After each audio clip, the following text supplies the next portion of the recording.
Hi friends, நான் இன்றைக்கி வந்து புத்தா புக்கில் இருந்து படிக்க போகிறேன். இன்றைக்கி வந்து இன்னையிலேருந்து நான் ஸ்டார்ட் பண்ணலான்னு இருக்கேன்.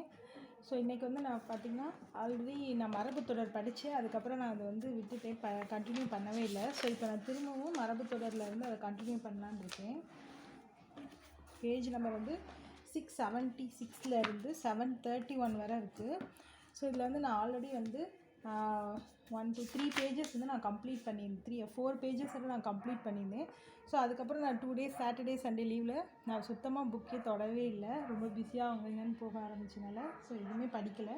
ஸோ இப்போ நான் திரும்ப வந்து கண்டினியூ பண்ண போகிறேன். ஃபஸ்ட்டு வந்து நான் இதை வந்து ஃபஸ்ட்லேருந்து ஆல்ரெடி படித்ததை ஒருத்தர் ரிவைஸ் பண்ணிட்டு தான் அடுத்து நான் எப்போவுமே படிப்பேன். ஸோ அதனால் திரும்ப நான் இதெல்லாம் படிச்சுட்டு தான் நான் திரும்ப இந்த இதை படிக்க போகிறேன் ஃப்ரெண்ட்ஸ். ஸோ நீங்களும் வந்து படிக்க ஆரம்பிக்கணும்னா மரபுத்தொடர்லேருந்து படிக்க ஆரம்பிங்க. அது ரொம்ப ஈஸியாகவே இருக்குது. ப்ளஸ் நமக்கு வந்து ஒரு இன்ட்ரெஸ்ட் ஏதோ இவ்வளோ ஈஸியாக இருக்குது, அடுத்தடுத்து நம்ம வேறு டாபிக் படிக்க முடியும்னு சொல்லிட்டு ஒரு நம்பிக்கையும் வருது. ஸோ அதனால் படிக்கிறவங்க வந்து ஃபஸ்ட்டு மரபுத்தொடர்லேருந்து படிங்க. அது கொஞ்சம் ஈஸியாக இருக்குது. ஸோ ப்ளஸ் நான் படிச்சுட்டு இருக்கும்போது பார்த்திங்கன்னா முக்கியமானதெல்லாம் வந்து ஹைலைட் பண்ணி வச்சுருப்பேன். ஸோ அந்த மாதிரி ஹைலைட் பண்ணி வைக்கும்போது நம்ம அடுத்த டைம் பார்க்கும்போது அந்த ரொம்ப டிஃப்ரெண்ட்டாக இருக்க அதை மட்டும் நம்ம லாஸ்ட் டைம் நம்ம படிக்கிறப்ப அதை மட்டும் பார்த்தா கூட போதும். சில வேர்ட்ஸ்லாம் பார்த்திங்கன்னா ஒரே மாதிரியே இருக்கும், கொஞ்சம் கொஞ்சம் தான் அதுக்கு டிஃப்ரென்ஸ் இருக்கும். ஸோ அந்த மாதிரி ஒரு எழுத்தில் மாற்றம் இருக்கிறதுலாம் இதிலே வருது. ஸோ அந்த மாதிரி இதையும் வந்து பார்த்திங்கன்னா நான் முக்கியமாக குறித்து வச்சுருப்பேன். ஸோ அது வந்து உங்களுக்கு வந்து கடைசியில் யூஸ்ஃபுல்லாக இருக்கும். இப்போ தெரியாது, லாஸ்ட் டைமில் பார்த்தோன்னா அந்நேரம் நமக்கு படிக்கவே டைம் இருக்காதப்போ அதை மட்டுமாவது படிக்க ரொம்பவே யூஸ்ஃபுல்லாக இருக்கும். ஸோ டெய்லி இன்னையிலேருந்து படிக்க ஆரம்பிச்சிங்கன்னா நீங்களுமே வந்து இந்த புக்கை கம்ப்ளீட் பண்ணிடலாம். ஸோ இன்றைக்கி நான் டே 1 இன்னையிலேருந்து நான் ஸ்டார்ட் பண்ணுறேன். ஸோ டெய்லியுமே இதை நான் ஒரு 1/2 hour படிக்கலான்னு இருக்கேன் ஃப்ரெண்ட்ஸ்.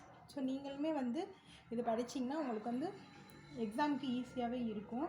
நிறைய பேர் வந்து கேட்டிருந்தீங்க, இது கண்டிப்பாக இந்த புக்கு வாங்கணுமா அப்படின்னு சொல்லிட்டு. இந்த புக்கு வாங்கினீங்கன்னா உங்களுக்கு என்ன யூஸ்னால் நிறைய நாலேஜ் கிடைக்கும். ஸோ இது மூலமாக உங்களுக்கு பரீட்சையில் எக்ஸாமுக்கு ஈஸியாக இருக்கும். இந்த புக்கோட ப்ரைஸ் பார்த்திங்கன்னா 700 rupees ப்ளஸ் 130 கொரியர் சார்ஜஸும் சேர்த்து இது வந்து 830 rupees. 700 + 130 டோட்டலாக 830 rupees. இது வந்து நீங்கள் புத்தா பதிப்பகம் வெப்சைட்டில் போய் நீங்கள் ஆன்லைனில் ஆர்டர் பண்ணி வாங்கிக்கலாம். 1 வீக்குள்ளேயே உங்களுக்கு டோர் டெலிவரி பண்ணிடுவாங்க. ஸோ அந்த புக் வந்து நீங்கள் கண்டிப்பாக வாங்குங்கன்னு நான் யாரையுமே சொல்லலை. வாங்கினீங்கன்னா யூஸ்ஃபுல்லாக இருக்கும் ஃப்ரெண்ட்ஸ். அது உங்களோட விருப்பம் தான். ஸோ மற்றவங்களோட நம்ம நிறைய மார்க் ஸ்கோர் பண்ணோம்னா இந்த மாதிரி நம்ம அவுட் சோர்ஸ் புக்கில் நிறைய படித்தா தான் நம்ம மற்றவங்களோட அதிகமாக ஸ்கோர் பண்ண முடியும். ஸோ அதனால் நீங்களும் இந்த மாதிரி வாங்கி யூஸ் பண்ணிக்கோங்க. எது படித்தாலும் அடுத்து அதை ரிவைஸ் பண்ணிவிட்டு அடுத்த டாபிக் படிங்க. அதுதான் உங்களுக்கு ரொம்பவுமே ஈஸியாக இருக்கும். நம்ம ரிவைஸ் பண்ணாமலே திரும்ப புதுசாக படித்தோன்னா அடுத்து மொத்தமாக பார்க்கும்போது எதுவுமே நமக்கு தெரியாமல் இருக்கும்.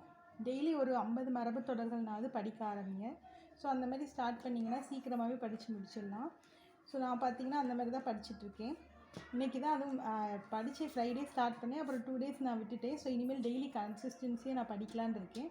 அப்போ தான் இந்த புக்கை கம்ப்ளீட் பண்ண முடியும். நம்ம இப்போ படிக்காமல் விட்டுட்டு கடைசி நேரம் ஒரு 2 months 3 months இருக்கும்போது இந்த புக்கை வாங்கி படிக்கிறதோ இல்லை இந்த புக்கை வாங்கிட்டு வச்சுட்டு அப்புறமேல் நம்ம எடுத்து படிக்கிறதோ அப்போ வேஸ்ட் ஆகிடும். அப்போ நம்ம இருக்க டென்ஷனில் எது படித்தாலுமே நமக்கு ஞாபகம் இருக்காது. ஸோ அதனால் இப்போயே புதுசாக படிக்க வேண்டியதெல்லாம் இப்போயே படித்து முடிச்சிட்டிங்கன்னா அந்த டைமில் உங்களுக்கு வந்து ரிவைஸ் பண்ணுறதுக்கு ஈஸியாக இருக்கும். ஸோ இந்த புக்கு வாங்குறவங்க கண்டிப்பாக இதை யூஸ் பண்ணிக்கோங்க friends. Thank you so much friends.